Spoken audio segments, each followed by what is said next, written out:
अगर आप रात के सुनसान अंधेरे में किसी पहाड़ी क्षेत्र के घाटी वाले रोड पर अकेले अपनी मोटरसाइकिल से जा रहे हैं, आसपास कोई भी दूसरा यात्री नहीं है, तो आपके अंदर हमेशा एक डर बना रहेगा कि इस जंगल के अंदर से अचानक कोई खूंखार जंगली जानवर इस रोड पर ना आ जाए, मैं किसी प्रेत या बुरी आत्मा के छलावे में ना फंस जाऊं।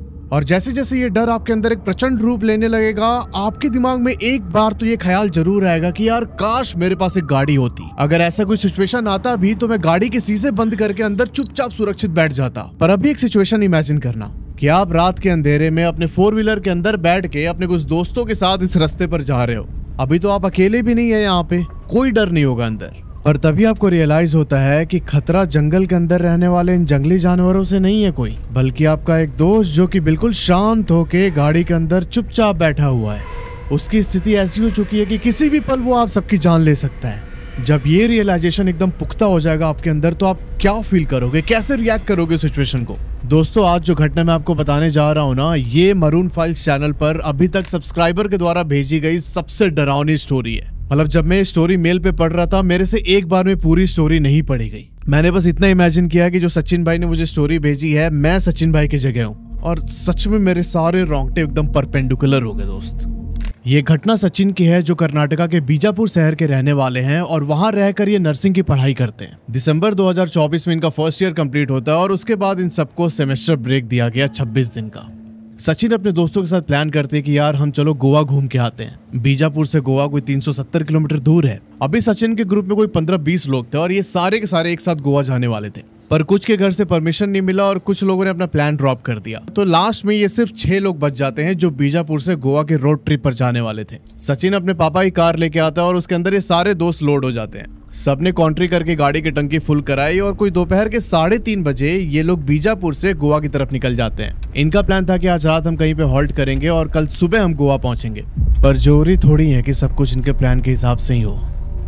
रात के 10 बजे सचिन और उसके दोस्त कोल्हापुर पहुंचते हैं। इनको भूख भी लग चुकी थी बहुत तेज, तो ये लोग कोल्हापुर के एक ढाबे में रुकते हैं। वहां पे खाना वाना खाया, चाय वगैरह पी, और ये सब करते करते रात के 11 बज जाते हैं। यहाँ समस्या ये थी कि इन 6 लोगों के ग्रुप में सिर्फ 2 बंदों को ही ड्राइव करने आता था, एक सचिन और इसका एक दूसरा दोस्त। कोल्हापुर के ढाबे पर खाना खाने के बाद ये लोग आगे बढ़ते हैं और कोई 60 किलोमीटर ड्राइव करने के बाद ये लोग गगन बावड़ा पहुंच जाते हैं। गगन बावड़ा एक छोटा सा हिली टाउन है महाराष्ट्र का, और कोई 12:15 बजे ये लोग जैसे ही गगन बावड़ा बस स्टैंड पर पहुंचते हैं, इन्होंने अपनी गाड़ी रोक दी। सचिन ने बोला कि यार मुझे थोड़ी नींद आ रही है इस समय। ये लोग उतरते हैं गगन बावड़ा बस स्टैंड पे और वहां देखते हैं कि एकदम अजीब तरीके का सन्नाटा पसरा हुआ है। एक बंदा नहीं था उधर। बस स्टैंड के पास जो नलका लगा हुआ था वहां पर सचिन जाके अपना मुंह धोता है और अपने एक दोस्त से बोलता है कि यार तू चलाएगा क्या गाड़ी थोड़ी देर, मुझे नींद आ रही है अभी।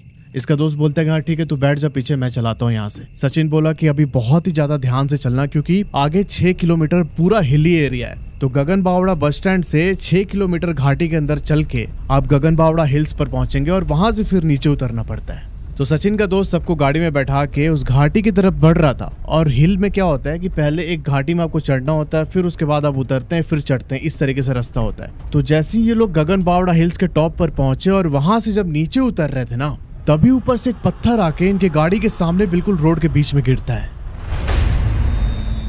अभी सचिन के दोस्त ने अचानक ब्रेक मारा और ये सारे के सारे नींद से उठे हड़बड़ा के कार से बाहर निकले और जाके उस पत्थर को रोड के साइड में किया। ऊपर देखा तो मतलब अंधेरा, तो ऑब्वियसली कुछ दिख नहीं रहा था। सब दोबारा गाड़ी के अंदर बैठ जाते हैं। अभी ये लोग कोई 500 मीटर और आगे चले होंगे कि दोबारा एक पत्थर आके उनके सामने गिरता है। सचिन बाहर निकला और इसे ना कुछ अजीब सा लगा इस समय। ये अपने दोस्त को बोलता है कि भाई तू बैठ पीछे, मैं गाड़ी चलाऊंगा। सचिन अभी अपनी कार ड्राइव कर रहा है। गोवा अभी भी करीब 180 किलोमीटर दूर था। अभी सचिन ने घड़ी में टाइम देखा तो 2:46 हो रहे थे और इन्होंने डिसाइड किया कि जो अगला शहर आएगा कंकावली, जो कि यहाँ से 67 किलोमीटर दूर है, वहां पर जाकर आज हम एक कमरा ले लेंगे और कल सुबह गोवा जाएंगे। 3:55 पे सचिन और उसके दोस्त कंकावली शहर को पार कर रहे थे। इन्होंने डिसाइड किया कि शहर के थोड़ा बाहर निकल कर रूम लेते हैं, क्योंकि सुबह सुबह हमें निकलना है और अगर शहर के अंदर थोड़ा जाम हुआ तो उसमें फंस जाएंगे। तो उस चीज को अवॉइड करने के लिए हम शहर के बाहर चलते हैं। इन लोगों ने कंकावली शहर को पार किया और शहर पार करते ही एक ब्रिज आया। सचिन ने गाड़ी ब्रिज पे रोक दी। सब लोग गाड़ी से बाहर निकलते अपने बॉडी को थोड़ा सा स्ट्रेच करने के लिए, और तभी सचिन की नजर कार के बोनट पे पड़ती है और उस बोनट पे ब्लैक कलर से ये लिखा हुआ था, तुम सब मरोगे। सचिन ये देख के बहुत शॉक भी हुआ और गुस्सा भी आ रहा था इसे। इसने अपने दोस्तों से पूछा कि यार तुम में से अगर किसी ने किया है तो बता दो, ये सब मजाक सही नहीं इस टाइम पे। तो इसके दोस्तों में से भी सबने मना कर दिया कि नहीं, हमने नहीं किया ये काम। सचिन को लगा कि शायद जिस ढाबे पे हम रुक के खाना खा रहे थे वहां किसी ने बदमाशी की होगी। सचिन अभी कार की बोनट को पानी से साफ करता है और वहां से कोई 10 किलोमीटर आगे जाके इन सब ने कमरा ले लिया। सुबह के लगभग 5 बज रहे होते इस समय। इन लोगों ने एक होटल में 2 कमरे बुक किए, 3 लोग एक कमरे में और 3 लोग दूसरे में। अच्छा, ये होटल जिस जगह पे था ना, ये भी थोड़ा सा जंगल वाला एरिया ही था। गोवा यहाँ से अभी भी लगभग 90 किलोमीटर दूर था और इन लोगों ने डिसाइड किया कि 4-5 घंटे आराम करते हैं और सुबह 10 बजे हम होटल से चेकआउट करके गोवा की तरफ निकल जाएंगे। पर ऐसा हो नहीं पाता है दोस्त। अभी सचिन और उसके दोस्त ना बहुत ज्यादा थक चुके थे, तो ये सारे के सारे एकदम गहरी नींद में सो गए। नींद पूरी होने के बाद जब सचिन की आंख खुलती है तो ये अपना मोबाइल उठाता है चेकआउट करने के लिए, और जब इसने टाइम देखा ना तो शाम के 6:30 बज रहे थे। ये एकदम शॉक किया, यार मेरे को सुबह 10 बजे निकलना था। मैंने मैनेजर को बोला भी था कि आके हम लोगों को उठा देना, हम लोग निकलेंगे सुबह 10 बजे। और इसने अपने 2 दोस्त जो इसके साथ सो रहे थे उसको भी उठाया गया। रोड भाई, शाम के 6:30 बज रहे हैं, किसी की नींद नहीं खुली क्या तुम लोगों की? सचिन बाहर निकलता और भाग के दूसरे कमरे में जाता जहां पर इसके 3 दोस्त और थे। डोर पहले से ही खुला हुआ था और इसके 2 दोस्त तो सो रहे थे, पर एक जो इसका दोस्त था मोहन, ये चुपचाप सेब खा रहा था और सेब खाते खाते जो उसके दोस्त सो रहे थे ना उनकी तरफ देख रहा था। सचिन जाके उन सबको उठाता कि अभी उठ यार, क्या तुम लोग सो रहे हो, 6:30 बज रहे हैं। ये सारे के सारे होटल से नीचे आते हैं और सचिन जाके मैनेजर को बोलता है कि आपने उठाया क्यों नहीं हम लोगों को, 10 बजे हमारा चेकआउट करना था। तो मैनेजर ने पता है क्या बोला कि हमारा स्टाफ तो गया था आप सबको उठाने, पर आपके एक दोस्त ने मना कर दिया कि सब बहुत थके हुए, हम लोग बाद में चेकआउट करेंगे। सचिन ने मैनेजर से पूछा है किसने बोला आपको ये? तो मैनेजर मोहन की तरफ पॉइंट करता है ऐसे, वहीं जो सेब खा रहा था रूम के अंदर बैठ के। इन लोगों ने पूछा मोहन से कि क्यों किया तूने ऐसा? तो मोहन बोलता है कि यार छोड़ना, हम लोग बहुत थके हुए थे, वैसे भी नींद पूरी नहीं हुई थी इसलिए मैंने मना कर दिया। अभी चलना, चलते हैं, थोड़ा कुछ खा के आते हैं, बहुत तेज भूख लग रही है। ये लोग फिलहाल एक होटल में जाते हैं खाना खाने के लिए। सचिन पूछता है सबसे क्या खाओगे तुम लोग? मोहन से भी पूछता है। तो मोहन बोलता है कि यार 1 प्लेट चिकन तंदूरी लगवा दो मेरे लिए। ये सारे के सारे दोस्त उसको देख के शॉक्ड। इन लोगों ने बोला कि क्या हो गया भाई तुझे, तू तो चिकन खाता नहीं है। तो मोहन बोलता है कि कल ही से स्टार्ट किया है मैंने खाना, और तुम सबका भी 1-1 पीस काट काट के खाऊंगा मैं। और ऐसा बोल के मोहन उन सब की तरफ बहुत ही अजीब तरीके से देखने लगा। अभी सारे दोस्त थोड़ा सा सहम गए कि यार ये कैसी बात कर रहा है। इन सब ने सोचा कि ठीक है चलो, ट्रिप पे आया तो शायद इसका खाने का मन कर रहा होगा। पर सचिन को यहाँ पे समझ आ गया था कि कुछ तो ऑफ है मोहन में। उसकी आंखें एकदम ड्राई हो चुकी थी, थोड़ी भी नमी नहीं बची थी अंदर। फिलहाल ये लोग खाना खा के अपने होटल में वापस आते हैं और सचिन बोलता है कि यार अभी तो बहुत रात हो गई है, आज रात हम लोग यहीं पे रुकते हैं और कल सुबह हम निकलेंगे यहाँ से गोवा के लिए। पर मोहन यहाँ पे बहुत पागल सा हो गया। मोहन सबसे बोलता है कि नहीं, हम अभी जाएंगे गोवा, इसी समय निकलेंगे, तुम सब डरते हो क्या, डरपोक साले। मतलब बहुत अजीब अजीब चीजें बोलने लगा इन सबको। सचिन बोला कि नहीं, इस समय हम नहीं जा रहे। मोहन दौड़ के आता है सचिन के पास और इसका कॉलर पकड़ लेता है। सारे दोस्त मोहन को डांटने लगे, तू क्या कर रहा है भाई, थोड़ा तमीज में रह, तू ऐसे सचिन से कैसे बात कर सकता है। इसी बीच होटल का मैनेजर बोलता है कि अभी रात हो गई है, इस समय आप लोग मत जाइए, जंगल वाला रास्ता है। होटल का मैनेजर अभी बोल ही रहा था कि मोहन उसको बीच में टोक देता है, चुप कर साले, तुझे अभी रात को 10 बजे घर जाना है ना, सही सलामत पहुंचना है कि नहीं तुझे। ये सारे के सारे सन एकदम। मैनेजर ने पूछा कि तुमको कैसे पता मुझे रात को 10 बजे घर जाना है?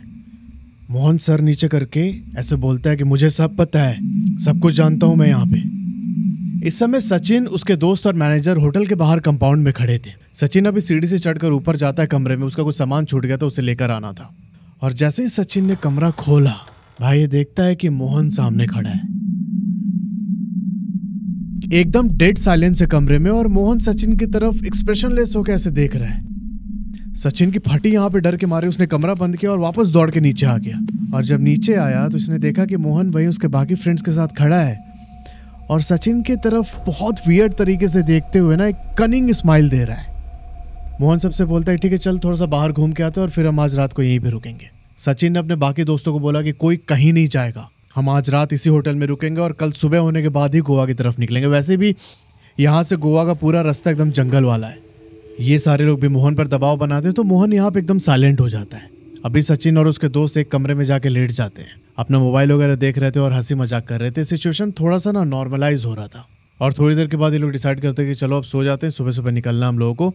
तो 3 दोस्त वैसे ही एक कमरे में और बाकी ये 3 दूसरे कमरे में, ये लोग सो रहे हैं अपना। और रात के 2 बजे अचानक दूसरे वाले कमरे से, जिसमें कि मोहन था अपने 2 दोस्तों के साथ, उस कमरे से एक दोस्त निकल के बाहर आता है और सचिन का डोर नॉक करने लगा जोर जोर से।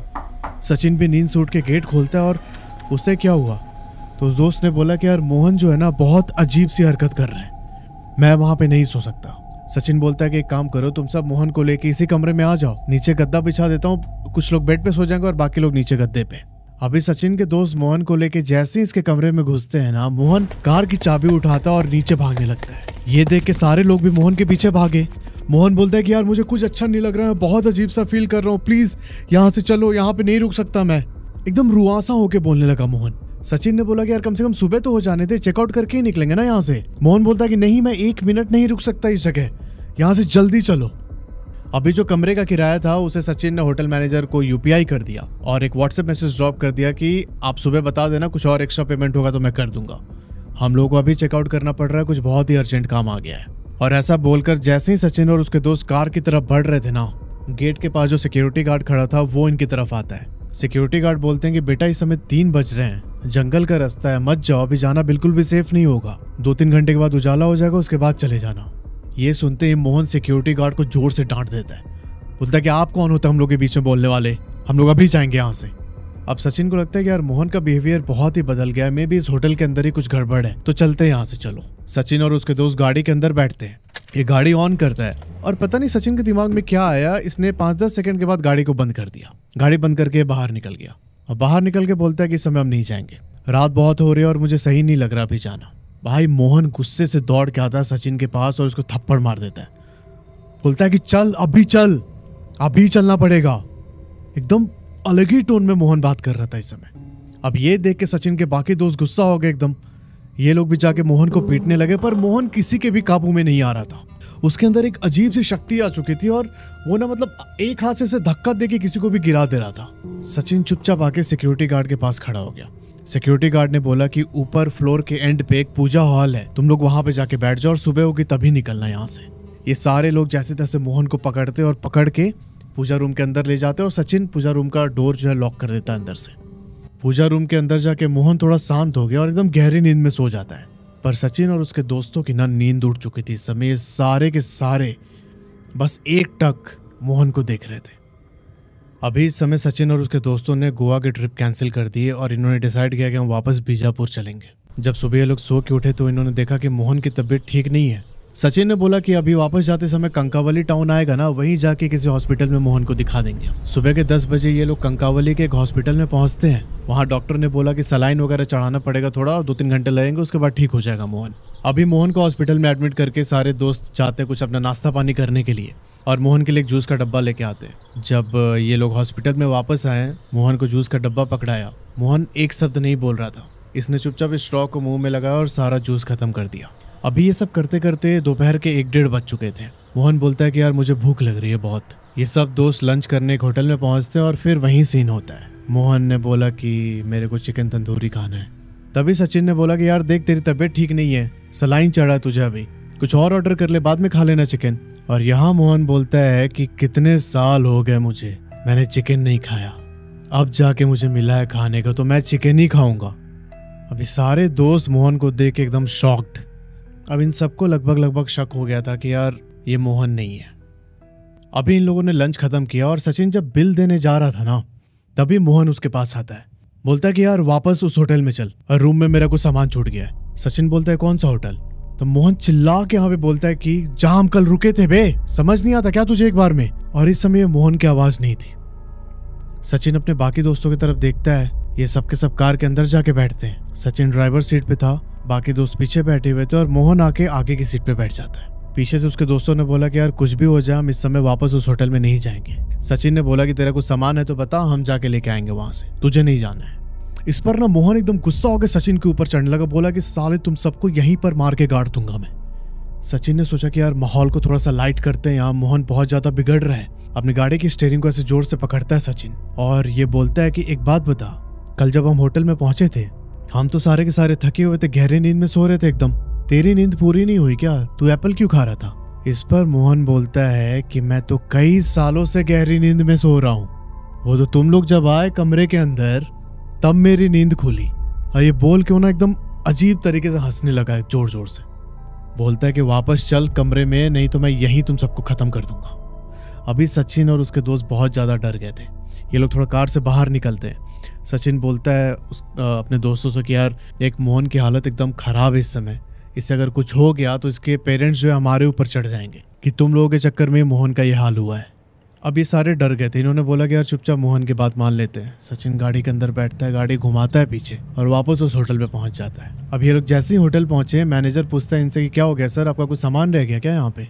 इस पर मोहन मैनेजर की तरफ मुंह टेढ़ा करके बोलता है कि हमारा सामान तो कुछ नहीं रहा यहाँ पे, पर तू साले जिंदा नहीं रहेगा। ऐसा बोलते हुए मोहन दौड़ के उस कमरे के अंदर घुस जाता है, रूम नंबर 106, जहां पर मोहन अपने बाकी 2 दोस्तों के साथ रुका था। अभी मोहन कमरे के अंदर जाके जोर जोर से हंसने लगा एकदम, और हंसते हुए बोल रहा है कि कोई कहीं नहीं जाएगा, जब तक मैं ना बोलूं कोई कहीं नहीं जाएगा, सब यहीं रहेंगे। यहाँ सचिन मैनेजर से बोलता है कि ये ऐसे क्यों कर रहा है, मेरा दोस्त जब होटल में आया था जिस दिन हम लोग यहाँ पहुंचे थे तब तक तो ये बिल्कुल ठीक था, यहाँ आके इसका बर्ताव ऐसे चेंज हो गया है। तो मैनेजर ने कुछ बोला नहीं, बोलता है कि नहीं नहीं नहीं, यहाँ कोई गड़बड़ नहीं है, आपके दोस्त की तबीयत ठीक नहीं है, वो इसलिए वो ऐसा कर रहा है, अब हम पे ऐसे ब्लेम क्यों डाल रहे हैं। फिर सचिन ने पूछा कि ये इतना बड़ा होटल है, अभी तक हमने देखा नहीं किसी को यहाँ पे रुकते हुए। मैनेजर जवाब देता है कि क्या बात कर रहे हैं सर, अभी अभी लोग जो है चेकआउट करके गए हैं। एक्चुअली बात यह है कि गोवा यहाँ से 70-80 किलोमीटर दूर है, तो लोग यहाँ पे थोड़े टाइम के लिए हॉल्ट लेते हैं और फिर चले जाते हैं, ज्यादा कोई कमरे के अंदर रात को ठहरता नहीं है। फिर मैनेजर बोलता है कि सर आप यहाँ पे कमरा बुक कर लीजिए, हम ज्यादा देर आपको ऐसे ठहरने नहीं दे सकते। तो इस पर सचिन बोलता है कि वो कल जो सिक्योरिटी गार्ड थे यहाँ पे वो हमें कब मिलेंगे। मैनेजर बोलता है कि उनकी नाइट ड्यूटी रहती है और वो शाम के 6 बजे यहाँ आएंगे, आप प्लीज कमरा बुक कर लीजिए। फिर से सचिन और उसके दोस्तों ने 2 कमरा बुक किया, रूम नंबर 106 और 107, जिसमें वो पहले रुके हुए थे। अभी ऐसा बोलकर सचिन और उसके दोस्त मोहन के पास आ गए उसी कमरे में, और सचिन ने देखा कि मोहन बेड पे बैठा हुआ है और सामने दीवार पे एक बहुत बड़ा फोटो फ्रेम है। मोहन लगातार उस फोटो फ्रेम को देख के रोए जा रहा है, बहुत फूट फूट के रो रहा है मोहन। सचिन मोहन के पास जाके बोलता है कि भाई क्या हो गया, तू क्यों 1 घंटे से उस फोटो को देख के ऐसे रोए जा रहा है, कोई बात है तो बता ना। मोहन ने थोड़ी देर तो कुछ नहीं बोला, पर फिर अचानक सचिन की तरफ देखता है और बोलता है कि मुझे भूख लग रही है, मुझे चिकन खाने चलना है। इस पर सचिन का दिमाग घूम गया भाई। सचिन बोलता है कि साले कुछ भी हो जाए इस समय तू चिकन नहीं खाएगा। मोहन इस समय घुर्रा के एकदम सचिन की तरफ बढ़ता है, तो सचिन ने भी उसका कॉलर पकड़ के थप्पड़ जड़ दिया। 2-3 थप्पड़ मारे उसने मोहन को, और इसने अपने दोस्तों से बोला कि मुझे फर्क नहीं पड़ता अभी कितना टाइम हो रहा है, रात हो या दिन है, हम यहाँ से वापस बीजापुर चलेंगे और अभी चलेंगे। ये लोग बाहर निकले होटल से, तो सचिन ने देखा कि सिक्योरिटी गार्ड होटल में आ रखा है। अभी सचिन अपने 2 दोस्तों के साथ सिक्योरिटी गार्ड से बात करने जाता है, और जो बाकी के 2 दोस्त मोहन के पास बैठे थे, ऊपर से आवाज आती है कि मोहन उन दोनों को मार रहा है। अब सचिन यहाँ पे अपना मेंटल कंट्रोल खो रहा था। उसने अपने दोनों दोस्तों को आवाज दिया कि तुम सब मोहन को लॉक करके नीचे आ जाओ। मोहन को इन्होंने कमरे में लॉक किया और ये सारे के सारे दोस्त नीचे सचिन के साथ खड़े हैं। सचिन बोलता है सिक्योरिटी गार्ड से कि अरे ऐसा क्या है उस कमरे के अंदर, किसकी फोटो देख के मोहन इतने देर से रोए जा रहा है, अगर आपको कुछ पता है तो आप बताइए ना प्लीज। सचिन के पूछने पर भी सिक्योरिटी गार्ड ने कुछ बताया नहीं। तब सचिन अपने दोस्तों को आवाज देता है कि यार मोहन को लेके आओ, हम यहाँ से चलेंगे। इस समय रात के कोई 10 बज चुके थे। अभी ये सारे के सारे दोस्त मोहन को लेके नीचे आते हैं सचिन के पास। बाकी दोस्त जाके कार के अंदर बैठ गए और सचिन ने मोहन की तरफ देख के कुछ पूछना चाहा, और तभी देखता है सचिन कि मोहन की आंखें एकदम लाल हो चुकी हैं इस समय, और मोहन ने सचिन का हाथ पकड़ लिया ऐसे, और हाथ पकड़ के बहुत जोर से दबाने लगा। सचिन को फील हो रहा था कि कुछ बहुत ऐसे क्रश न कर दे हाथ मेरा, और ऐसा करते हुए मोहन बोलता है सचिन से कि भाई चलना यहाँ से प्लीज। तब तक इसके बाकी दोस्त भी कार से निकल के इधर आ गए कि लेट क्यों हो रहा है सचिन को आने में, और मोहन ने जब बाकी दोस्तों को देखा तो इसने हाथ छोड़ दिया सचिन का। सचिन कार के अंदर बैठता है, बाकी दोस्त पीछे, मोहन आगे की सीट पे, और सचिन गाड़ी ले जाके सीधा जो गेट पे सिक्योरिटी गार्ड था उसके पास खड़ी कर दी इसने सिक्योरिटी गार्ड को बोला कि आप मेरे दोस्त की हालत देखिए ना सर, आप समझ नहीं रहे, इसकी हालत बहुत ज़्यादा ख़राब है, इसको कुछ हो गया तो बहुत दिक्कत हो जाएगी हम सब के लिए, आप प्लीज़ समझिए। इसने बहुत इमोशनल एक अपील किया गार्ड से। तो गार्ड ने मोहन को बोला कि सुनो तुम बाहर निकलो। मोहन नहीं निकला, मोहन चुपचाप आगे की सीट पर बैठा हुआ था। सचिन कार की चाबी निकालता है और जो बाकी दोस्त पीछे बैठे हुए उनसे बोलता है कि बाहर निकल के आओ। ये सारे के सारे बाहर आते हैं। मोहन अभी भी आगे की सीट पे बैठा हुआ है। सचिन ने पूछा सिक्योरिटी गार्ड से कि क्या बात है अंकल, आप पूरी बात बताइए मेरे को। तब जो सिक्योरिटी गार्ड ने बताया ये सब सुन के इनका खून सूख गया भाई। वो बोलते हैं कि आज से 8-9 साल पहले मोहन जिस कमरे में बैठ के फोटो के सामने रो रहा था, उसी कमरे में इस होटल के मालिक के बेटे की लाश मिली थी, और वो कैसे मरा ये अभी तक कोई नहीं जान पाया। ये उसी की आत्मा है। फिर सिक्योरिटी गार्ड ने बोला कि तुम लोग डरो मत, मैं यहाँ पे एक तांत्रिक को जानता हूँ और वो इस चीज में हेल्प कर सकता है। और कोई आधे घंटे के बाद रात को 11:15 बजे एक तांत्रिक आता है, और वो आते ही सीधा मोहन के पास गया। मोहन अंदर बैठा हुआ था कार के, उसने पकड़ के मोहन को बाहर निकाला और उसके हाथ पे एक धागा बांधने लगा। अब तांत्रिक जब उसके हाथ में धागा बांध रहा था तब मोहन बहुत जोर जोर से रोने लगा और बोल रहा था कि प्लीज ऐसा मत करो मेरे साथ प्लीज, और बहुत कुछ बोल रहा था। उसके बाद तांत्रिक के गले में एक ताबीज थी, उसने ताबीज निकाला और मोहन के गले में डाल दिया। और जैसे ही उसने मोहन के गले में वो ताबीज डाला, पूरे होटल की लाइट चली जाती है। और जिस कमरे के अंदर ये सब कांड हो रहा था, उस कमरे के अंदर से कुछ टूटने की आवाज आई और इन सबने सुना कि कमरे के अंदर से कोई बहुत जोर जोर से गेट को पीट रहा है। करीब 2-3 मिनट तक ऐसा हुआ और उसके बाद सब कुछ शांत हो गया। तांत्रिक ने बोला कि आज अमावस्या की रात है, तुम लोग फटाफट निकलो यहाँ से, बिल्कुल रुकना मत कहीं पे भी। फिर उसने पूछा सचिन से कि किस रूट से जाओगे तुम लोग वापस। सचिन ने बोला कि गगन बावड़ा और कोल्हापुर वाले रूट से होकर हम वापस बीजापुर जाएंगे। तब उस तांत्रिक ने बोला कि जाते समय रास्ते में एक महालक्ष्मी का मंदिर पड़ता है, वहाँ पे दर्शन करते हुए जाना। मोहन इस समय एकदम नॉर्मल हो गया था। इन सब ने तांत्रिक को कुछ पैसे दिए और मोहन को लेके लोग वापस चले गए। रास्ते में रुक के इन्होंने वहाँ पे महालक्ष्मी के दर्शन किए और फिर सीधा ये लोग बीजापुर पहुंचे अपने घर। भाई साहब सच बता रहा हूँ, आज की स्टोरी ऐसे नरेट करते हुए जब मैं रिकॉर्ड कर रहा था ऐसे रोंगटे खड़े हो रहे थे मेरे। सचिन भाई ने मुझे जो मेल भेजा था ना, उसमें उन्होंने बहुत छोटी छोटी डिटेल्स बताई थी। ये जो आप सुन रहे हैं ये सब एक समरी था बस। अगर आपके साथ या आपके परिवार में भी ऐसी कोई घटना हुई है तो नीचे जो ईमेल आईडी आ रहा है rovingllama@gmail.com, इस पे आप मुझे भेज सकते हैं और मैं आपकी कहानी इस चैनल के माध्यम से सबको सुनाऊंगा। अगर आप ईमेल पे कंफर्टेबल नहीं है तो ऊपर इंस्टाग्राम का मेरा यूजर नेम भी आ रहा है, आप यहाँ पर भी जाकर मुझे डीएम में अपनी कहानी भेज सकते हैं। मिलते हैं आपसे अगली वीडियो में, तब तक के लिए अपना ध्यान रखिए और हर हर महादेव।